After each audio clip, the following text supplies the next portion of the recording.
The CBS Radio Mystery Theater presents...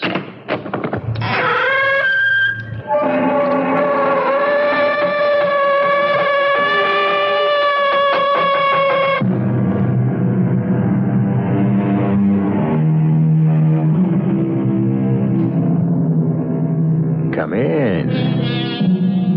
Welcome. I'm E.G. Marshall. I suppose one must consider Hamlet William Shakespeare's greatest play. Certainly it is the most famous. Was Hamlet a young man overwhelmed with a problem too large for him to solve? Did the tragedy of his father's death drive him mad? Or was he a politician who played for time and by accident lost not only the game, but his life? Why don't you judge for yourself?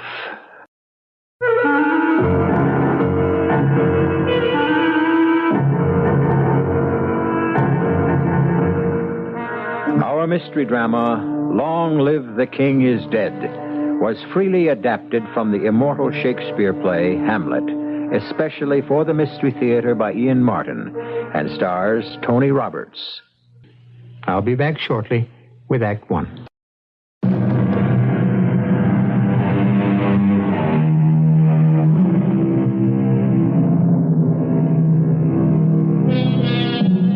Hamlet, a graduate student at a distant university, was not even aware of the death of his father he loved and revered till long after the fact. By the time the news reached him, and he could make plans to return to the castle of Elsinore, it was to discover that his beloved mother had remarried, that now his father's brother, Claudius, was king and shared his mother's bed. Wrong? Right? Morality apart, this was a situation he had to face on his return home, listening to his new father and new sovereign speak for the first time in public. The memory of our dear brother Hamlet's death is more than green. As all of you, I bear my heart in grief. Yet in this warlike state, our sometime sister, weighing funeral and rejoicing, has, in wisdom for all our better goods, taken me as husband, I, in return, her as wife. We hope you will forgive and realize that in our sorrow, still in the midst of death, we are in life. But now the business of the state has lagged too long. What petitions must we hear? Dread, my lord. Who speaks? Laertes, son to Polonius, your counselor. You have our immediate ear in all things. I beg your favor to return to France, from where I came most willingly to attend your coronation. Have you your father's leave? Oh, he does, my lord. Wrung from me by such laborsome petitions, I pray you let the young Japanese go. By all means, granted. But since I stand as foster father in this matter, let me in the same way treat you as my own. What of you, my nephew Hamlet, and my son? What can I offer you in kind? A little less than kin, a little less than kind. Forgive me, I lost what you said. As well. Dear Hamlet, I beg you, as my son, try to cast off the melancholy and the black of mourning. Forget your father gone to dust. We must accept the fact of dying. It is a common ailment. In any case, in this case, aye, madam, it is common. If it is, we have all felt it. Why is it particularly so with you? Or so it seems. Seems, mother? Oh, no, it does not seem, but is. It isn't only my inky cloak, or customary suits of solemn black, or sighs, or tears, or frowns, and all other common displays of grief that proclaim my sadness. I have that within which passeth show. The rest are but the trappings and the suits of woe.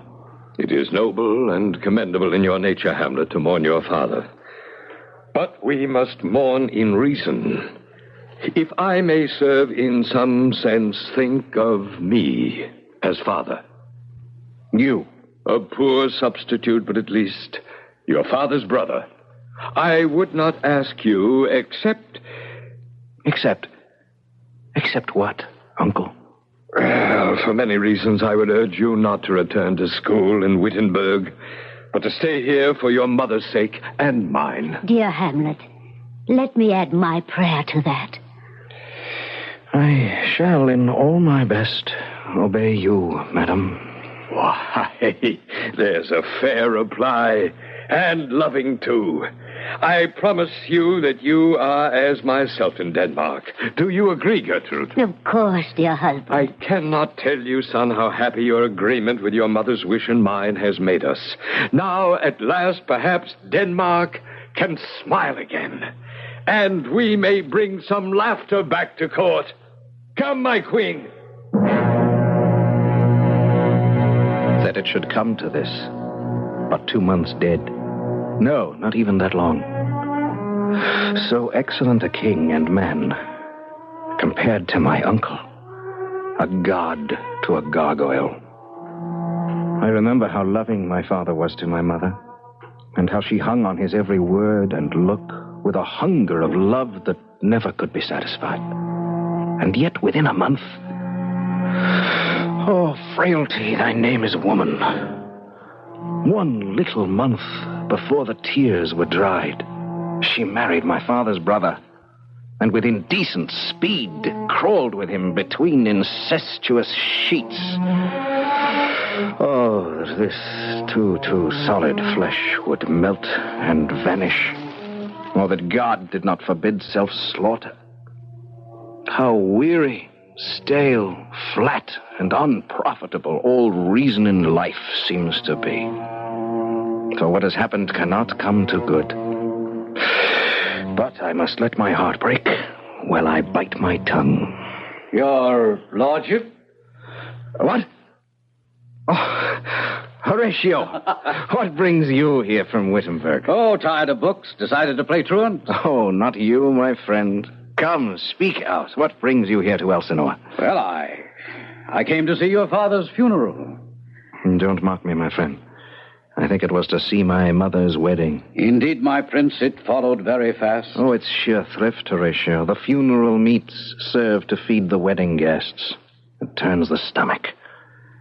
My Lord Hamlet, I think I saw your father last night.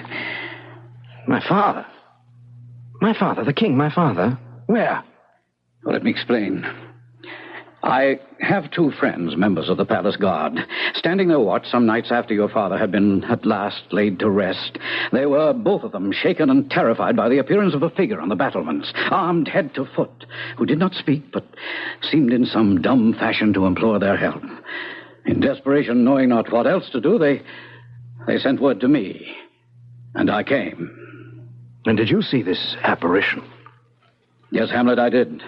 I kept the watch with them a 3rd night, and he did appear. And how did he look? Oh, a countenance more in sorrow than in anger. Did he stay long? While one might count 100. Oh, God in heaven. What brings him from his grave? I will watch with you tonight. Maybe he will walk again. Well, Sister Ophelia, I am all packed and ready to depart. I shall miss you, Laertes. It's been good to have you home from Paris. From all the great occasions that have happened, I could scarcely have stayed away. I wish they had not happened. I wish I were going with you. Except... Hamlet? Yes? Because he loves you. We have exchanged vows which bind us. My little sister, do not put too much faith in princes. I will not let you put a slur on Hamlet's name. My dear sweet one, I have no doubt that Hamlet, even in his grief, may love you now. But Hamlet's will no longer is his own. His royal rank makes him a prisoner of the state. You may give yourself to him willingly, but no matter how honest he is, he cannot give himself away as you can. Ophelia. Yes, Laertes. I speak only to keep you from being hurt. And I have stayed too long, for here my father comes. Halt, still here, Laertes. Aboard. Your ship is ready to sail. Oh, there then, my boy, my blessing with you. I thank you, Now, Father. just these few precepts for your guidance. Rein in your tongue, be familiar, but never vulgar. If you have friends, and they are tried and true, grapple them to you with hooks of steel, but waste not too much time on new companions until they prove their worth. If I'm to go, Stay Father... out of fights. But if you get in one, make sure you make the opponent rue it. Listen to everyone, talk to few, let others sneer, but reserve your own judgment. Yes, Father, the ship is This, waiting. above all, to your own self be true. And it must follow as the night the day. You cannot then be false to any man. I will obey, Dear but... Father, you said the ship was I sailing. urge you also to... What? Oh, yes, the ship, of course, my boy, of course. Farewell, then, and my blessing. I humbly take my leave, Father. Well, go now, go. Goodbye, Ophelia. Remember what I said. Locked in my memory, and only you have the key. Goodbye, dear brother. Godspeed, you boy. Yeah. Now, where were we? I think you were about to make a speech. No speech, to the point. What is it between you and young Lord Hamlet? He has of late offered me much affection. Affection? Oh, do you believe his offers? I do not know, Father, what I should think. You're a baby if you think a young man is to be trusted. He has offered me his love in only honorable fashion. Springes to catch woodcocks, a trap for a pretty bird. When the blood burns, it lends the tongue vows. Now, do not trust his vows. I order you from this time forth, Ophelia, to avoid meeting him or seeing him alone. The air bites at the bones, Horatio. It is very cold. Aye, colder even than the wind. What's the hour? It just struck 12. I didn't hear it. This is the time when the ghost will walk. Look, my lord, the spectre comes. Angels and ministers of grace defend us. Are you my father? King? Royal Dane? Oh, answer me. It beckons you to go with it. I'll follow. No, you shall not go. Unhand me, friend or not, I'll make a ghost of you. Lead on, spirit. I'll follow you.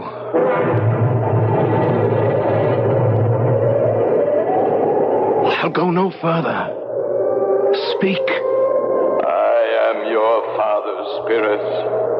If ever you loved me, revenge my murder. Murder? Oh, my prophetic soul. My uncle. My custom, you remember, was to rest by afternoon in the garden shade. While sleeping there, my loving brother stole upon me, poured the lethal Heavenon in my ear. In one convulsive gasp, the poison strangled the breath of life and stilled my heart. So I lost and he gained in one twisted moment of my dying agony. My queen, my crown, and my untimely death. And I was cut off full of sin and sent to my account unshriven, unanointed, and unhallowed. Now, fare you well. My time in the glowworm's pale nightlife is fading fast. Adieu, my son. Adieu. Remember me. Remember thee. Yes. From the tables of my memory, I'll wipe away all trivial, fond records, and your commandment shall live alone in the book of my mind. A mother damned. I'm traitorous, murderous Claudius. Let me write it in my record, that one may smile and smile and smile again, and be a villain. Lord Hamlet, is all well? No, far from well. A villain dwells in Denmark. It needs no spectre from the grave to tell me that. Aye. About this vision here, it is an honest ghost. Give me your word that you will keep secret what you have seen or overheard. Well, trust me. No, swear. Upon my sword. Well, I have given my word that I... Swear! God, what was that? There are more things in heaven and earth, Horatio, than are dreamt of in your philosophy. Swear. Swear! So I will. Then rest, perturbed spirit. The time is out of joint. Oh, cursed spite, that ever I was born to set it right.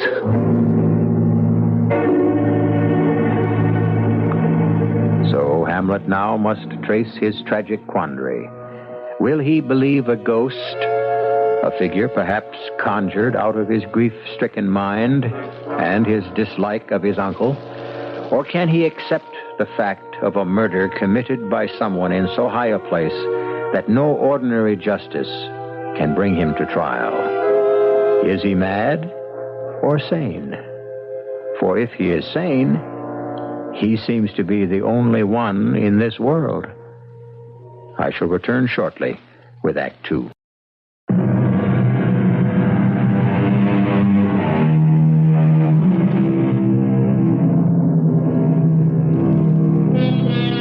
Hamlet is not the only one assailed by doubts.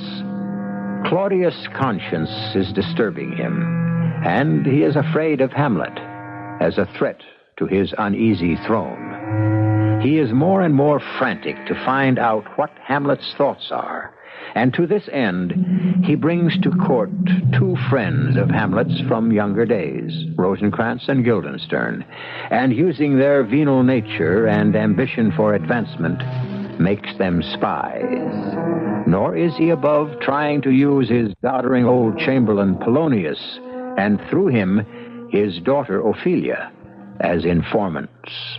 What is this of my nephew Hamlet that you wish to speak, Polonius? Why, good Melise, that only yesterday he came upon her in the closet where she sat sewing, and with her face as white as his shirt, he seized her by the wrist, stared at her face as if he would memorize every feature, and then, with the look of a man who has gazed on hell, backed slowly out of the room, his eyes never leaving her face. Most strange behavior. Madam, your son is mad. Mad? Oh, yes, 'tis true. To wit, and by your leave, because, you see, I have a daughter. As well we know. A dutiful daughter who has given me this. This is a letter from Hamlet? Yes, to my daughter, as will be revealed. Doubt thou the stars are fire, doubt that the sun doth move, doubt truth to be a liar, but never doubt I love. Oh, dear Ophelia, I have no art to reckon my unrelenting sorrow, but that I still love you best, believe me, Hamlet.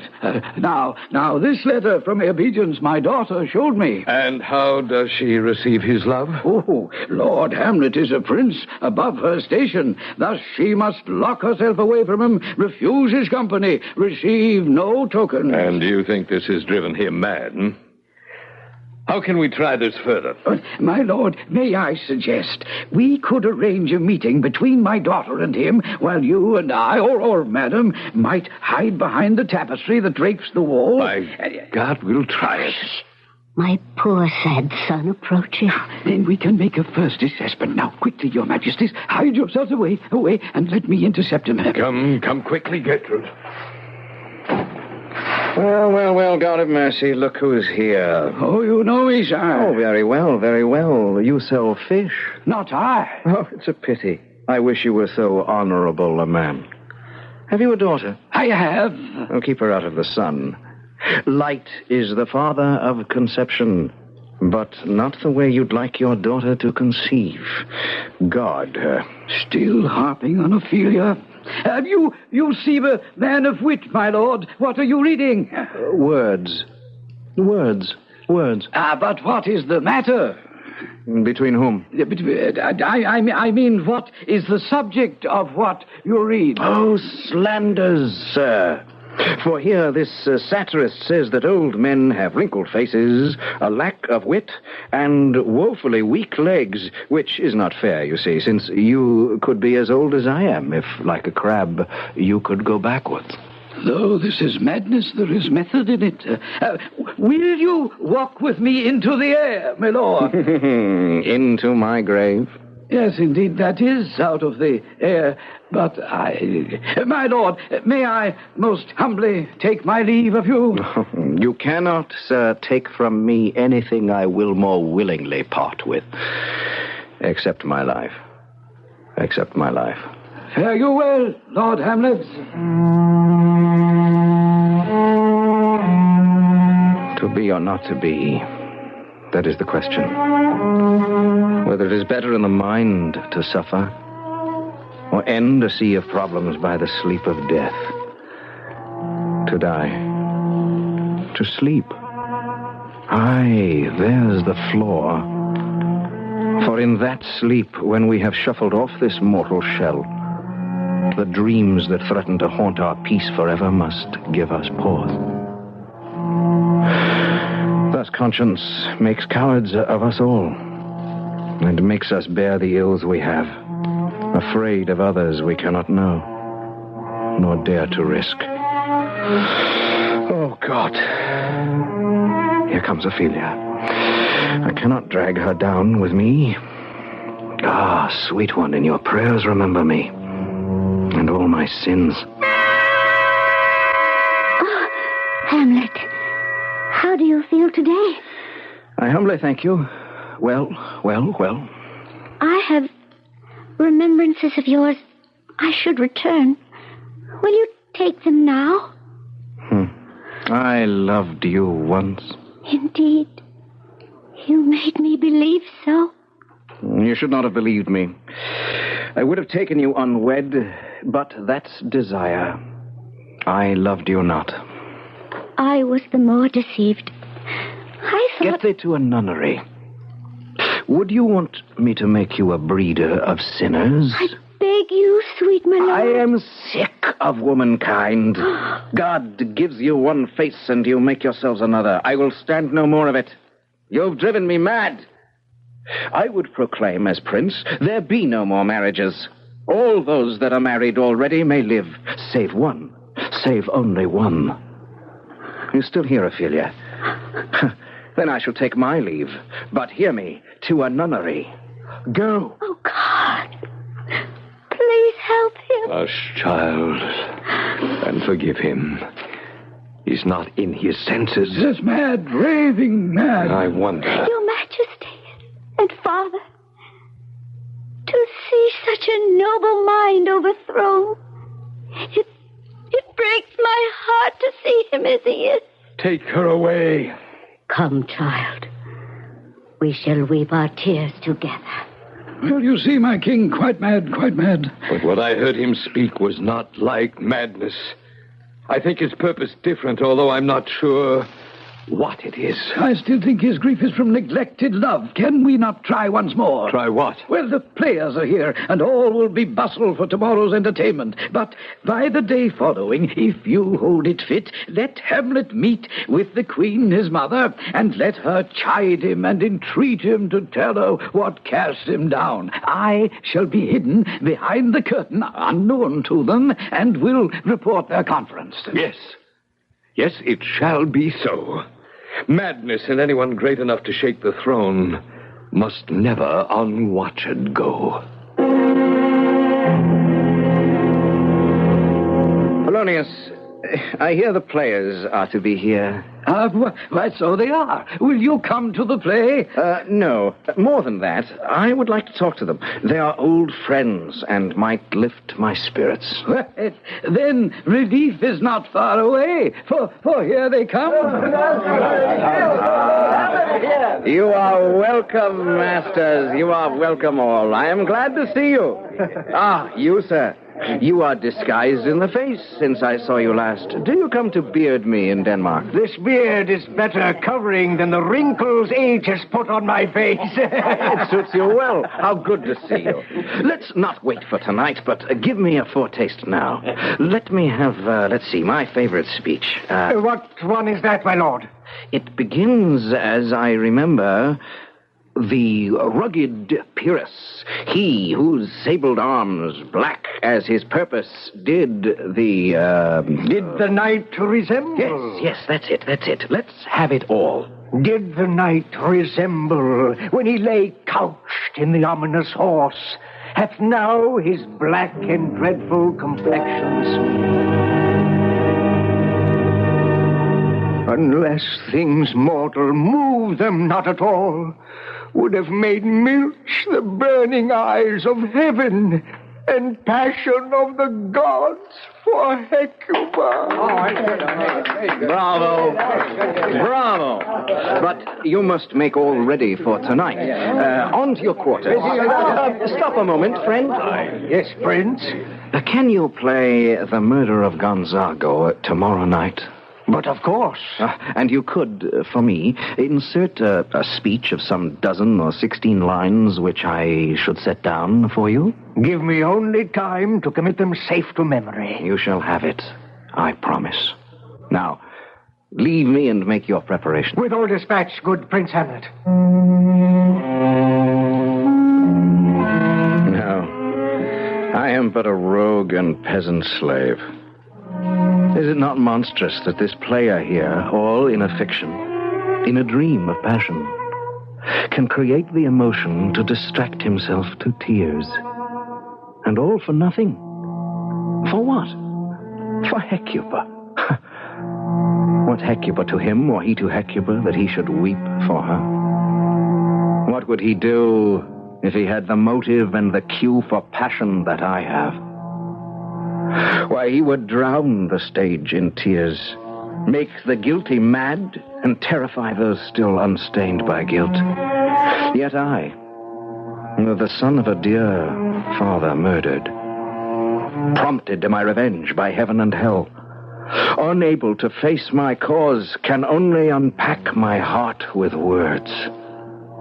Bloody, bawdy villain, remorseless, treacherous, lecherous, kindless villain.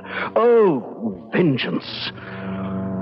I have heard that some guilty people, while sitting at a play, if the scene reflects their guilt, may be driven to confession, for murder, though it has no tongue, will out. I'll have these players play something like the murder of my father before the king. I'll watch him like a hawk. And if he only blanches, then at last I'll know the truth. The play's the thing wherein I'll catch the conscience of the king.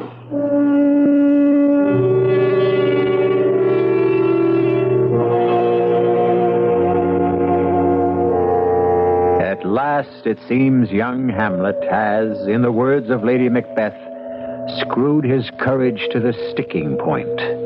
But if this last proof of the murder of his father is presented to him, he still must face a terrible problem: how to exact his revenge. I shall return shortly with Act 3.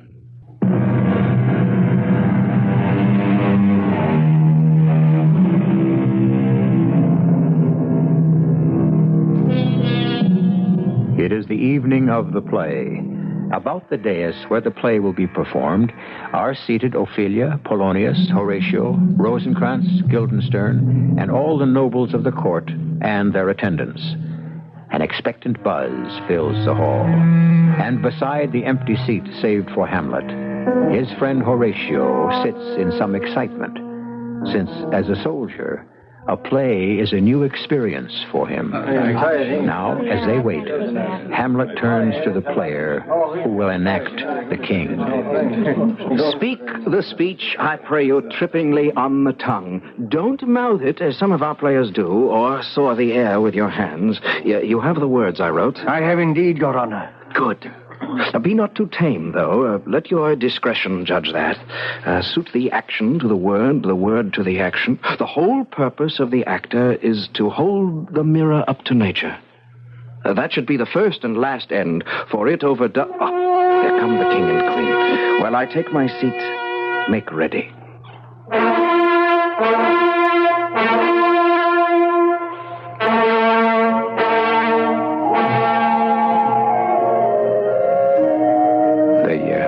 They do not speak. This is the pantomime. Oh. The prologue, which makes the statement of the play, Horatio. I'm not well versed in understanding this art. What is the play called? The Mousetrap. What? Why, my king, 'tis an apt title. This is the image of a play done in Vienna. Gonzago is the duke, his wife Batista, and sure it's a knavish piece of work. Come, begin. The croaking raven doth bellow for revenge. The croaking raven doth bellow for revenge. Thoughts black, hands apt, drugs fit, and time agreeing. Confederate season, else no creature seeing. Thou mixture rank. You see, my king, or will see, how he poisons him in the garden. Then later wins the love of Gonzago's wife. Unwholesome life you sap immediately. So pour I the deadly poison in his ear! Give all the play! Give me some light! Away! This play was meant to pattern what might have been. Oh, yes. Did you see Claudius? Why, this is... Oh, my God, friend Hamlet, what have you started? Who knows as yet? Yes, what now? Oh, dear, the Queen, my lord, is most disturbed and would like to speak with you. Then go and tell my mother I will come to her by and by, and leave me all, even you, Horatio. It is now the very witching time of night, when churchyards yawn, and hell itself breathes out contagion to this world. Now could I drink hot blood, I will go to my mother, and will be cruel, but not unnatural. I will speak daggers to her, but use none. As for Claudius, his days are numbered. Now, madam, Lord Hamlet is on the way. I will conceal myself behind the curtain. Is this right? It is what the king commands. Now, mark you, draw him out. Be round with him. Mother! Mother! Don't be afraid. But I hear him coming. Hide yourself. Well, Mother, why have you called me here? Hamlet, you have your mother much offended. Mother, you have my father much offended. Have you forgotten who I am, my son? You are the queen, your husband's brother's wife, and, would it were not so, you are my mother. If that is all you have to say to me, I will face you with others who can better defend me. Not till I set you up a glass wherein you may see the inmost part of you. What is in your mind? You will not murder me. Help! Help! Help! Help! Oh, in God's name! Help! What's that? A rat in the curtained walls? Dead or a ducat? No! Dead! No! Oh, merciful heaven! I am slain. Oh! What have you done? I do not know. Is it the king? A senseless, bloody deed to run him through. A bloody deed, almost as bad, good mother, as kill a king and marry with his brother. Kill a king? Aye, madam, 'twas my word. Oh, God, Polonius, you wretched, rash, intruding fool, I took you for another. Farewell. Stop wringing your hands, mother, and let me wring your heart. What have I done that you treat me so? Such an act that blurs the grace of all your life. What act? What do you blame me for? Look here upon this miniature around my neck, and upon the one you wear. My father, your husband, the counterfeit of two brothers. How could you step from this to this? How can you call it love? For at your age, wisdom should temper the body's urge. You lost a god, and found a man so misshapen in his soul that even the most desperate old maid would turn from him in loathing. Oh, Hamlet, speak no more. You break my heart in two. Then throw away the worser part, and live the purer. And when you are desirous to be blessed, I will blessing beg of you. But go not to my uncle's bed. As for this meddling fool, I'm sorry. I'll dispose of his remains. Hamlet, where is Polonius? In the dust, and his soul in heaven. Send your messengers there to seek him, and if they don't find him there, Why, seek him in the other place yourself. Hamlet, you must be mad. For your own safety, then, we send you straight to England. The bark is ready, and your schoolmates, Rosencrantz and Guildenstern, will see you safe. To England? Aye, where else? Why, that remains to be seen. Will you wish us all safe return? Of course we do. You, Mother, perhaps. But tell the king he should not worry. I doubt that we shall all return.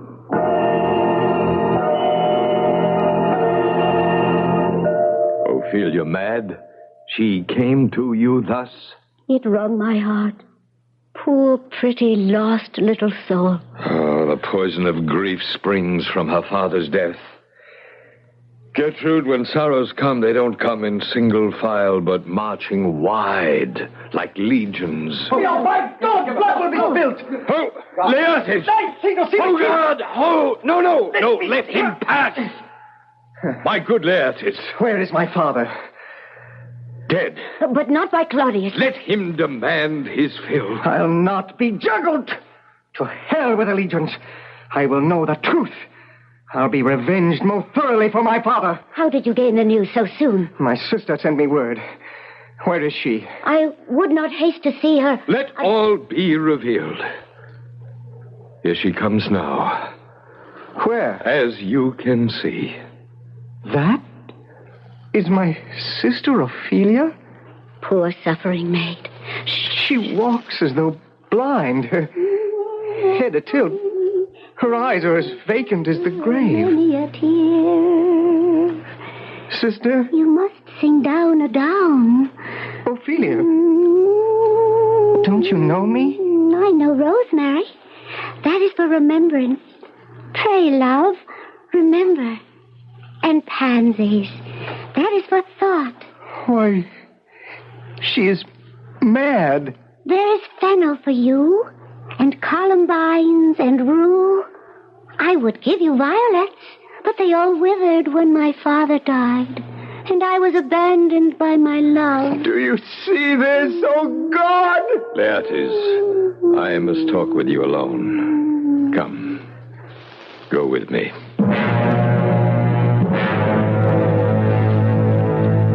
Hamlet is returned. Would you, Laertes, undertake to show you are your father's son in more than words? I'd cut his throat in the church. Revenge should have no bounds. But why offer him sanctuary? Besides, for the common view, a passage of arms would seem more apt. Unless I lost. Suppose your rapier point bore an unction that upon a scratch insured instant death. Since my father had no defense, I see no reason to offer him more. Ah, but trust me to shuffle the foils in such a way as they are presented that the poisoned blade will be safe in your hand. And yet, it seems a crime on crime. Excuse me. Yes, my sweet queen, what ails you? One woe upon another's heel must tread. Ophelia. Yes? What of my sister? Oh, give me Laertes to bring the news. But she is drowned. Drowned? Oh, God! Oh, no, Horatio, not Ophelia. To return to Denmark still alive and find her dead. When is the funeral? Today, my Lord Hamlet. Then let us get there with all speed. No. Hold your filling of the grave till I have caught her once more in my arms. Whose grief can bear such emphasis? Her brother. And you? Hamlet, the Dane. The devil take your soul. Hold them apart. He is mad, Laertes, mad. Why, who is mad? I loved Ophelia. 40,000 brothers could not make up the love I had for her. But I will fight you, Laertes, if so you must. By God, you will. I hope that much I can hold in trust. Come, Hamlet. Laertes, give me your hands. My hand to you, sir, and against no man. My hand to you, and against this man. I wish I could persuade you how little wrong I've done. I wish I could be persuaded. But that's too late. Come. Let us cross swords. Why, this is foolish, friends. I know, Horatio, but there's no harm. Let him expel his agony. I can handle his sword. Have at you, then.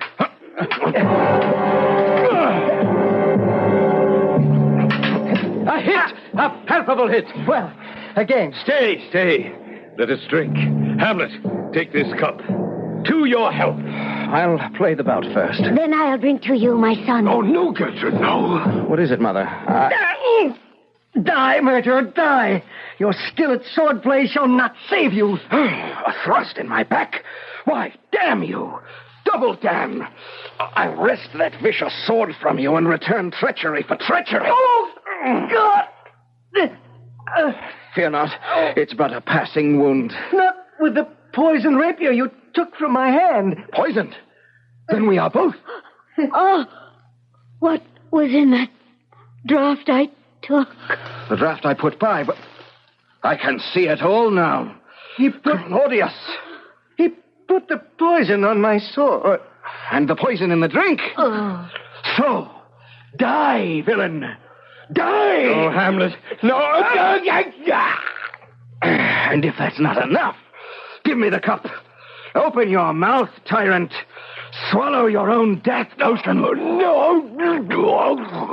Hamlet, my prince, is it well with you? No. Ill, Horatio. How is it with the others?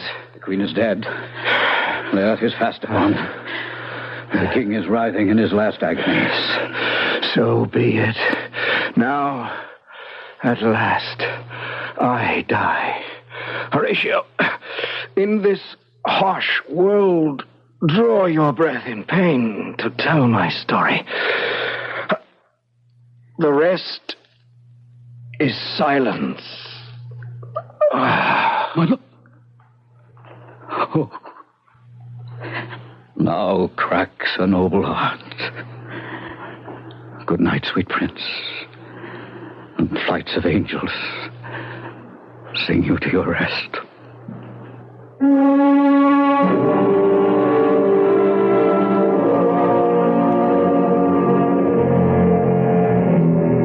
So died Hamlet, Prince of Denmark.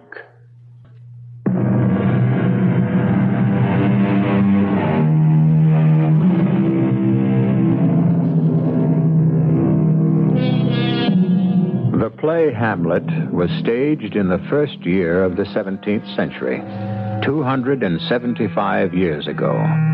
It was a play of deep psychological insight, full of drama to excite an audience, and it has lasted all these years.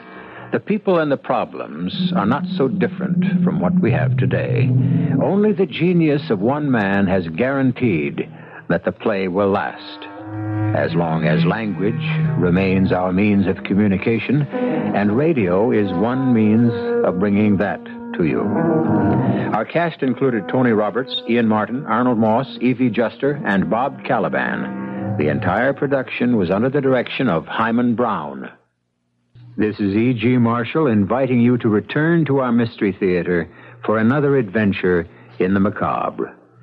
Until next time, pleasant dreams.